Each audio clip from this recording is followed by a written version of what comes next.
Study with PR में आप सभी लोगों का मोस्ट वेलकम है। Study with PR SSC GD के लिए रिवीजन सीरीज़ चला रहा है। आज उस रिवीजन सीरीज़ का प्रैक्टिस सेट नंबर 13 है। बाकी के प्रैक्टिस सेट भी अपलोड कर दिए गए हैं। जिसने भी वो वीडियोस नहीं देखी है वो जाकर हमारे प्लेलिस्ट में देख सकते हैं। और आज इस प्रैक्टिस सेट का क्वेश्चन नंबर 1 है, 2022 राष्ट्रमंडल खेलों की मेजबानी किस देश ने की? उत्तर होगा बर्मिंघम में की गई 22वें कॉमनवेल्थ गेम्स की मेजबानी। नेक्स्ट हमारा 2026 में कॉमनवेल्थ गेम्स विक्टोरिया यानी ऑस्ट्रेलिया में होगा। कॉमनवेल्थ गेम्स पहले कॉमनवेल्थ गेम्स कब हुए थे? उत्तर होगा 1930 हैमिल्टन कनाडा में हुए थे। इसमें भारत ने भाग नहीं लिया। दूसरे कॉमनवेल्थ गेम्स 1934 लंदन में हुए। इसमें भारत ने भाग लिया था। भारत में राष्ट्रमंडल खेल एक बार हुआ जो कि 2010 न्यू दिल्ली में हुए थे। 2022 में भारत की स्थिति क्या थी कॉमनवेल्थ गेम्स में? तो हमारा भारत देश 4th नंबर पे था। 22 गोल्ड, 16 सिल्वर, 23 ब्रॉन्ज मेडल के साथ टोटल 61 मेडल जीते थे। उद्घाटन ध्वज यानी उद्घाटन के समय ध्वजवाहक कौन था? तो पीवी सिंधु और मनप्रीत सिंह। पीवी सिंधु बैडमिंटन से संबंधित है और मनप्रीत सिंह हॉकी से संबंधित है। समापन के समय ध्वजवाहक कौन था? तो शरद कमल और निखत जरीन। शरद कमल टेबल टेनिस से संबंधित है और निखत जरीन बॉक्सिंग से संबंधित है। क्वेश्चन नंबर 2 है, भामा कल्पम शास्त्रीय नृत्य है। भामा कल्पम शास्त्रीय नृत्य किससे जुड़ा हुआ है? उत्तर होगा कुचिपुड़ी, आंध्र प्रदेश से ये जुड़ा हुआ है। भामा कल्पम यानी भगवान श्री कृष्ण की पत्नी सत्यभामा को समर्पित है और इसको स्थापित किया था सिद्धेंद्र योगी के द्वारा। यह एक नृत्य नाटक है। क्वेश्चन नंबर 3 है, बॉक्सिंग के सबसे भारी भार वर्ग हैं। उत्तर होगा लाइट वेट 63 kg। ये अकॉर्डिंग टू ऑप्शन होगा, आपको ऑप्शन के अनुसार जाना होगा। ऑप्शन के अकॉर्डिंग है लाइट 63 kg। बॉक्सिंग में वेट कैटेगरी टोटल 8 है, जिसमें से है fly weight 52 kg, feather weight 57 kg, welter weight 69 kg, middle weight 75 kg, light heavy weight 81 kg, heavy weight 91 kg, super heavy weight 91 kg और light weight 63 kg। ये सभी boxing से संबंधित वेट कैटेगरी हैं। क्वेश्चन नंबर 4 है, लेवेंटर उत्सव 2022 का उद्घाटन कहाँ किया गया? उत्तर होगा जम्मू कश्मीर में किया गया। और किसने किया? जितेंद्र सिंह ने इसका उद्घाटन किया। जम्मू कश्मीर से संबंधित और भी उत्सव हैं, गुरेज, सिकारा महोत्सव, सूफी महोत्सव, हेरत, कंचौत पर्व। केरल से संबंधित उत्सव है मकर विल्लुकु, दिल्ली का है गुल ए फरोशन और असम का है देहिंग पटकाई। क्वेश्चन नंबर 5 है, घोड़े मोड़नी नृत्य संबंधित है किस राज्य से? उत्तर होगा गोवा। गोवा से संबंधित और भी नृत्य हैं मांडो, फुगड़ी, कुणबी, देखनी, छागोर, तरंगमेल। ये सब हमारे गोवा से संबंधित नृत्य हैं। हरियाणा का है फाग, गुजरात का है हलीशाका, गरबा, लास्या, डांडिया, टिप्पाणी। गुजरात का है हलीशाका, गरबा, लास्या, डांडिया और टिप्पाणी। बिहार का है सोहर और विदेशिया। क्वेश्चन नंबर 6 है, संगीत नाटक अकादमी पुरस्कार में डैश शामिल होते हैं। उत्तर होगा एक तामपत्र और अंगवस्त्रम के साथ 1 लाख रुपए की राशि। प्रथम बार 1952 में मुश्ताक हुसैन खान को दिया गया, जो कि एक शास्त्रीय गायक हैं। साहित्य अकादमी पुरस्कार 1954, ये 22 भाषा प्लस 2 भाषाओं के लिए दिया जाता है, जिसमें से जो 2 भाषाएं हैं वो इंग्लिश और राजस्थानी, और 22 भाषाएं हमारी 8वीं अनुसूची के अंतर्गत जो भाषाएं आती हैं वो। व्यास सम्मान 1991 में दिया गया और पहली बार पंडित रामविलास शर्मा को दिया गया। ज्ञानपीठ को हम ज्ञानपीठ बोलते हैं। ज्ञानपीठ पुरस्कार 1965 में दिया गया और ज्ञानपीठ पुरस्कार को स्थापित 1961 में किया गया। क्वेश्चन नंबर 7 है, 2022 तक कितने हाई कोर्ट हैं? उत्तर होगा 25 हाई कोर्ट 2022 तक हैं। 25वां हाई कोर्ट है अमरावती, 24वां हाई कोर्ट है तेलंगाना। आर्टिकल 214 और आर्टिकल 231 तक हमारे हाई कोर्ट के बारे में बताता है। और सुप्रीम कोर्ट के बारे में आर्टिकल 124 बताता है। देश का पहला हाई कोर्ट है कलकत्ता, इसकी स्थापना 2 जुलाई 1862 को हुई। नेक्स्ट है बम्बई, इसकी स्थापना 14 अगस्त 1862 को हुई। तीसरा है मद्रास, 15 अगस्त 1862। इलाहाबाद 11 जून 1866, इलाहाबाद है 11 जून 1866। और दिल्ली हाईकोर्ट की स्थापना 1966 को हुई।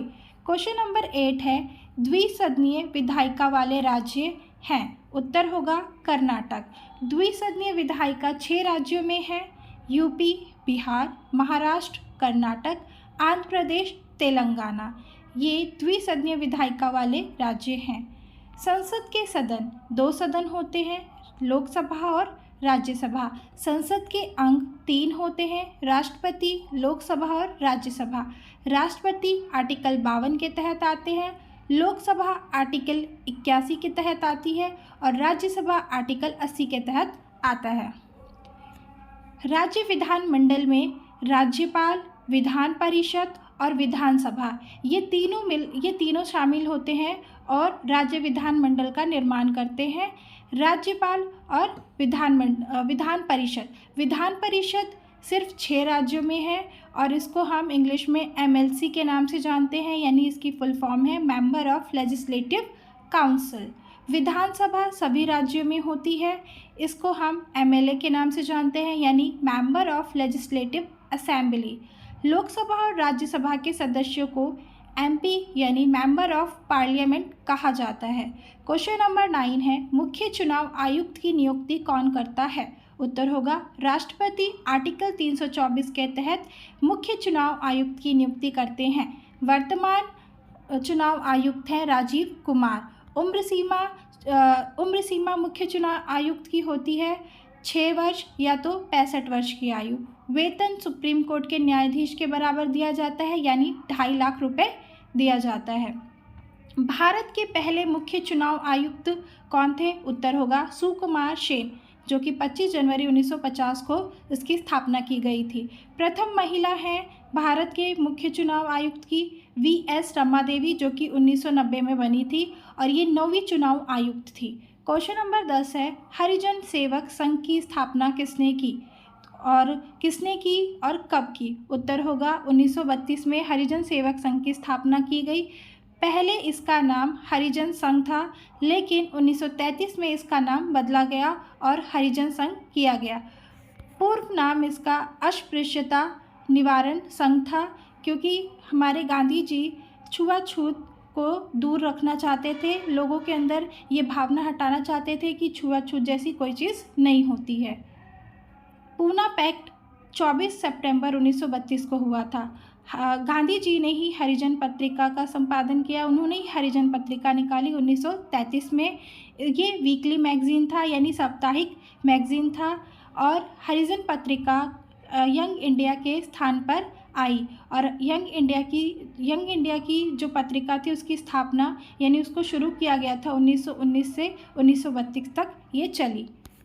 क्वेश्चन नंबर 11 है, व्यक्तिगत सत्याग्रह पहले व्यक्ति कौन थे? उत्तर होगा विनोबा भावे। विनोबा भावे पहले व्यक्ति थे और इसका नेतृत्व गांधी जी द्वारा किया जा रहा था, लेकिन पहले व्यक्ति विनोबा भावे थे। सेकंड थे हमारे जवाहरलाल नेहरू और थर्ड थे ब्रह्मदत्त।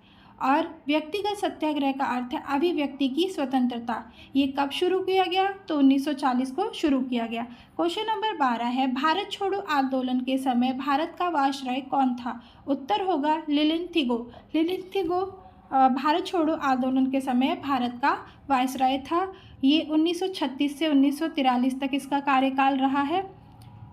और 8 अगस्त 1942 ये जो हमारा भारत छोड़ो आंदोलन था वो कहाँ से शुरू हुआ था?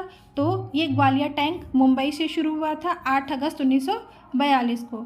और लिलिंथिगो के समय ही हमारे कुछ घटनाएं हुई, जैसे कि क्रिप्स मिशन 1942, अगस्त प्रस्ताव 1940, द्वितीय विश्व युद्ध 1939 से 45 तक, फिर कांग्रेस का त्रिपुरी संकट 1939, इसके अध्यक्ष थे HC बोस यानी सुभाष चंद्र बोस।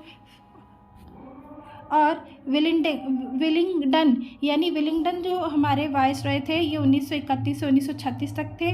वेवेल 1944 से 47 तक थे और माउंटबेटन 1947 से 38 तक थे। वाइसरॉय का पद कब आया? तो 1858 के अधिनियम के तहत वाइसरॉय का पद आया। क्वेश्चन नंबर 13 है, नदी अरब सागर में गिराती है। कौन सी नदी अपना जल अरब सागर में गिराती है? उत्तर होगा नर्मदा नदी। ये हम ऑप्शन के अकॉर्डिंग जाएंगे, जैसा हमारा ऑप्शन होगा उसके अकॉर्डिंग हम अपना उत्तर देंगे। तो जो अरब सागर में नदियां जल गिराती हैं वे नदी हैं लूनी, माही, ताप्ती, साबरमती, मांडवी, ज्वारी, शरावती, पेरियार और भरतपुजा और नर्मदा। सबसे लंबी प्रायद्वीपीय नदी जो अरब सागर में अपना जल गिराती है, उत्तर होगा गोदावरी नदी। क्वेश्चन नंबर 14 है, मेक इन इंडिया ने 25 सितंबर 2022 को कितने वर्ष पूरे किए? उत्तर होगा 8 वर्ष पूरे किए। ये 12वीं पंचवर्षीय योजना से संबंधित है। 25 सितंबर 2014 से शुरू हुआ। ये कौन से मंत्रालय के द्वारा शुरू किया गया? तो वाणिज्य एवं उद्योग मंत्रालय के द्वारा शुरू किया गया। पीएम जनधन योजना 28 अगस्त 2014 से शुरू की गई। पीएम मुद्रा योजना 8 अप्रैल 2015 से शुरू की गई। और सबसे ज़्यादा जनधन योजना के खाते खोलने वाला राज्य कौन सा है? तो उत्तर होगा उत्तर प्रदेश। क्वेश्चन नंबर 15 है, एसएमई का पूर्ण रूप यानी स्मॉल एंड डैश इंटरप्राइजेस है। उत्तर होगा मीडियम साइज। MSME इसकी फुल फॉर्म है micro small and medium enterprises. Next है SEZ का फुल फॉर्म है स्पेशल इकोनॉमिक जोन।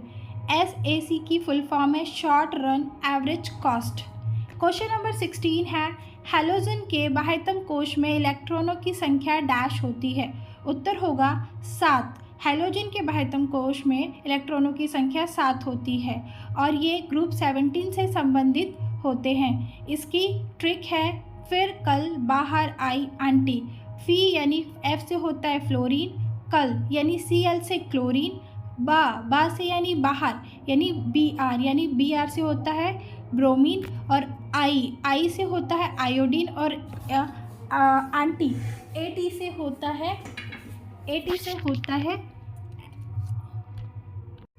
होता है एस्टेटाइन। इसका परमाणु क्रमांक है, फ्लोरीन का परमाणु क्रमांक है 9, क्लोरीन का परमाणु क्रमांक है 17, ब्रोमीन का परमाणु क्रमांक है 35, आयोडीन का परमाणु क्रमांक है 53 और एसिस्टाइन का है परमाणु क्रमांक 85। इनके बाह्यतम कोश में 7 इलेक्ट्रॉन उपस्थित होते हैं। इसी तरह हमारा है ग्रुप 18। ग्रुप 18 को हम अक्रिय गैस भी कहते हैं और इसकी शॉर्टकट ट्रिक है हीना, नीना और करीना के एक्शन है रंगीन। यानी ही से होगा हीलियम, नीना यानी नी से होगा नियॉन, और यानी और से होगा ऑर्गन और करीना से होगा क्रिप्टॉन और एक्शन से होगा जिनॉन और रंगीन से यानी Rn से होगा रेडॉन। इन सभी के परमाणु क्रमांक नीचे दिए हुए हैं। हीलियम का परमाणु क्रमांक 2, नियॉन का 10 है, organ 18, krypton 36, xenon 54, radon 86। Question number 17 है, शरीर का तापक्रम कहाँ नियंत्रित होता है? उत्तर होगा हाइपोथैलेमस में शरीर का तापक्रम नियंत्रित होता है और हाइपोथैलेमस हमारे भूख, प्यास, नींद, जागना, ताप, थकान इन सबको भी नियंत्रित करता है। क्वेश्चन नंबर 18 है, न्यू दिल्ली में भारत 6G अलायंस को किसने लॉन्च किया? उत्तर होगा अश्वनी वैष्णव जो कि IT मंत्रालय को संभालते हैं और साथ ही साथ रेल मंत्रालय को भी यही देखते हैं। और 6G अलायंस ये 5G का उत्तराधिकारी होगा। क्वेश्चन नंबर 19 है, आईफा पुरुष प्लेयर्स ऑफ ईयर 2023 किसको दिया गया? और आईफा की फुल फॉर्म होती है ऑल इंडिया फुटबॉल फेडरेशन। उत्तर होगा लालियान जुवाला चांगते को दिया गया और महिला में मनीषा कल्याण को दिया गया है। फीफा अवार्ड 2022-23 किसको दिया गया है? तो मेल में मेसी को दिया गया है, ये अर्जेंटीना के खिलाड़ी हैं। फीमेल में एलेक्सिया फुटेलस को दिया गया है जो कि स्पेन की खिलाड़ी हैं। और लॉरियन स्पोर्ट्स अवार्ड किसको दिया गया है? मेंस में मेसी को दिया गया है। वुमेन में सैली एंड फ्रेज़र को दिया गया है, जो कि जमैका की एक धावक हैं। और जमैका को धावकों का देश यानी, क्योंकि हमारे उसेन बोल्ट भी वहीं से संबंधित हैं। क्वेश्चन नंबर 20 है, ग्लोबल पीस इंडेक्स 2023 शांतिपूर्ण देश कौन सा रहा है? उत्तर होगा आइसलैंड नंबर 1 पे रहा है। भारत का स्थान 126वें स्थान पर था। ग्लोबल जेंडर गैप में पहले स्थान पर आइसलैंड रहा और भारत का स्थान 127वां था। प्रेस इंडेक्स में पहले स्थान पर नॉर्वे और भारत का स्थान 161वां था। क्वेश्चन हमारा होमवर्क क्वेश्चन है, विश्व खुशहाली रिपोर्ट 2023 भारत का स्थान क्या रहा है? उत्तर होगा 126वां स्थान रहा है और पहले स्थान पर फिनलैंड रहा है। आई होप आप लोगों को आज की वीडियो पसंद आई होगी और